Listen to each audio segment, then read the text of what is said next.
Hi there guys, I'm Nikhil from Notion Hub, and in this video, I'll be showing you all the best features of Oppo F19 Pro.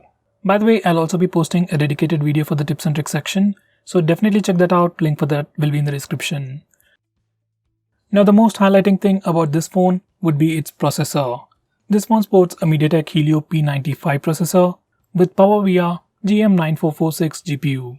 Purely in terms of performance, it can't be compared with other online exclusive phones, but for a retail phone, it's pretty decent. If you're a normal user, you won't have any problem with performance, but if you're someone who likes to play a lot of games, I would recommend you to get some other phone. Next best thing about this phone would definitely be its display. This phone sports a 6.4-inch Super AMOLED display with Full HD Plus resolution and a peak brightness of 800 nits. As it's a Super AMOLED display, colors look pretty vivid, blacks are true blacks, and the brightness levels are really good. Though it's not the best display that you can get in this price segment, it's still pretty good enough for a regular user.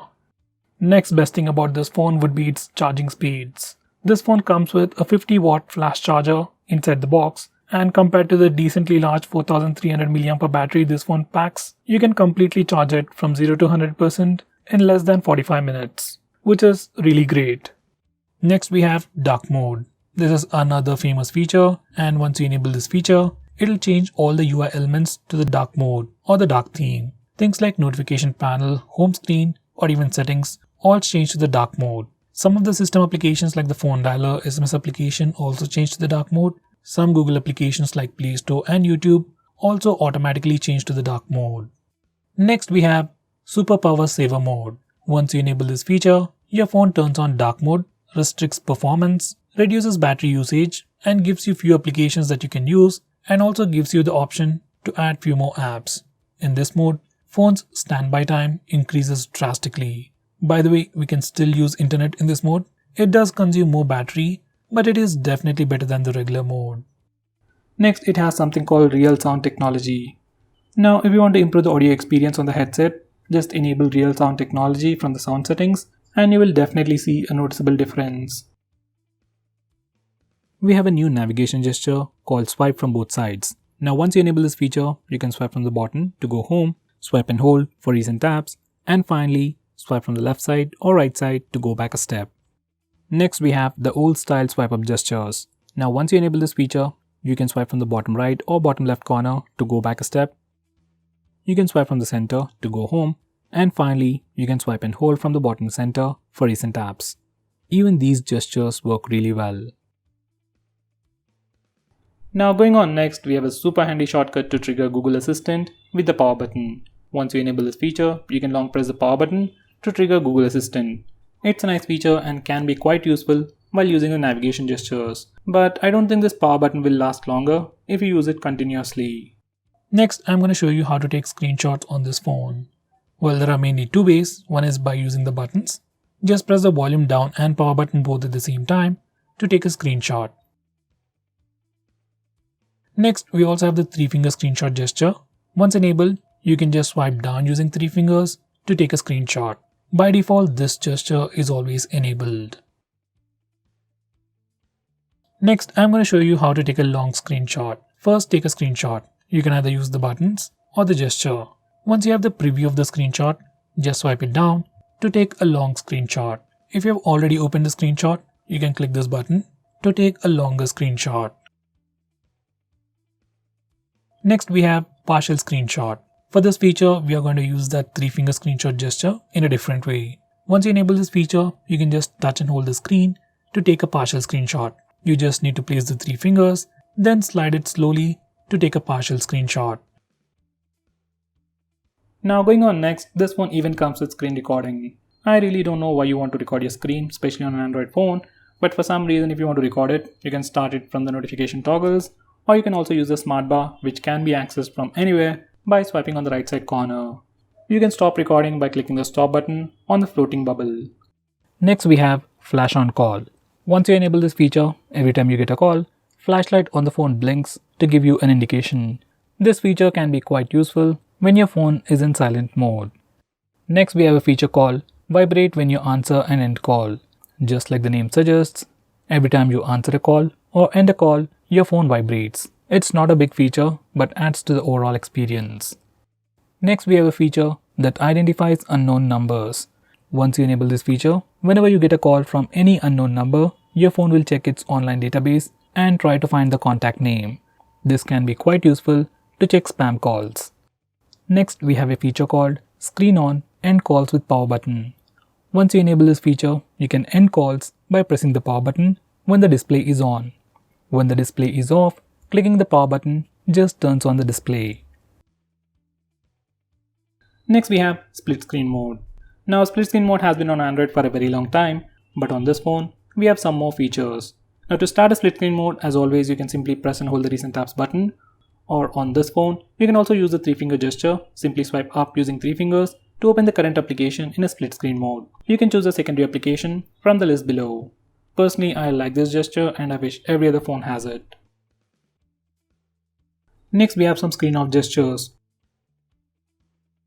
Like double tap to wake, just enable it and double tap the screen to wake it up. Next, you can draw an O to open the camera application. We can also draw a V to toggle the torch. We can also draw characters like greater than or less than for music controls. And finally, you can add custom gestures like you can draw a W to open WhatsApp, M for phone dialer, and so on. Next, we have raise to wake. Now, once you enable this feature, you can simply raise your phone or pick it up from a table and your phone wakes up and then displays the lock screen. Next, we have flip to mute incoming calls. Now, just like the name suggests, once you enable this feature, you can flip your phone to silence an incoming call. Next, we have digital wellbeing. Now, this is a feature from Google that tracks all your usage on your phone and gives you a complete analysis of which apps you're using more, and then helps you limit your usage and block notifications from those applications. Next, we have wind down. This feature is part of digital well-being, which can help you sleep faster at night. Using this feature, you can schedule your phone to turn on grayscale mode and do not disturb mode automatically at a specific time. Next, we have a feature called low brightness flicker-free eye care. Now, this feature is available in very few phones that will help you protect your eyes in low lighting conditions. Now, going on next, this phone has a very unique feature called Smart Sidebar. It is enabled by default and this is how it looks like. You have some quick shortcuts, quick actions and some quick applications. You can access it from anywhere. Even while watching videos or playing games in full screen mode, you can swipe near the notch area to bring it up. From here, you can quickly launch applications, take a screenshot, record the screen, block banner notifications, and finally open few applications in a floating window.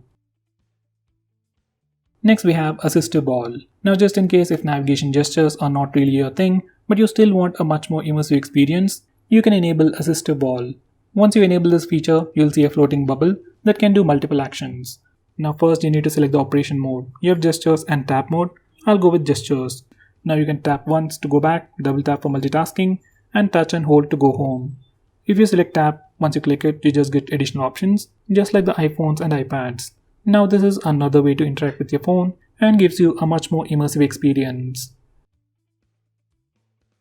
Next, we have night shield. Now once you enable this feature, it puts a warm tint on the screen and thereby filters the blue light. According to research, blue light emitted by our displays affects sleep at night. So to prevent that, we have this night shield mode, and you can enable it manually or schedule it to automatically turn on or turn off at a specific time. Next, we have Startup Manager. Now, just like the name suggests, it's a feature that allows you to stop applications from auto starting in the background. Now, most of these applications automatically start in the background and then drain your battery life. And for the most part, just applications like maybe Instagram or WhatsApp needs to be allowed to auto start. So you can disable auto start permission for all these applications and further improve the battery life. Next, we have an app lock built into the system. And unlike most phones, we can unlock locked applications either by using the password or the fingerprint scanner, and even by using the face unlock feature. So if you're already using face unlock feature on your phone, most of the time you won't even see the lock screen. Now, because of this one particular feature, you can lock any application you want and you won't be inconvenienced in any way. Next, we have clone apps, which is a feature that allows you to use two instances of the same application. Like you can have two WhatsApp accounts, two Facebook accounts, and two Instagram accounts on the same phone. This is definitely a very handy feature, but it is still limited to only very few applications. Let's say if I want to use two Paytm accounts on the same phone, we can't do that. Next we have Game Space. Now this feature or application just tries to improve your gaming experience and gives you a lot more cool features. Now once you add all your games to this Game Space and then open that game, your phone will divert all the resources to improve your gaming experience. It means faster game load speeds, better visuals, and more than that, it gives you the option for Do Not Disturb mode, where you won't be interrupted with annoying notification sounds or visual disturbances like banner notifications. You also have different power profiles to improve the performance or battery life. It also gives you the option to disable auto brightness, which is missing on many phones out there. Next we have Private Save. Now this feature is more like an application or like a vault where you can hide all kinds of files. Just like the app lock, we can have a completely different password from your lock screen and we can unlock it using your fingerprint or your facial data. Personally, I suggest you to use Gallery Vault. Next we have Automatic On-Off. Now this is another weird name for schedule power on and power off, and using these settings, we can automatically turn on and turn off your phone at a specific time. Next we have Kid Space. If your kid is troubling you about your phone, he wants to play some games or maybe sometimes he accidentally purchases stuff, Kid Space can be quite useful for you.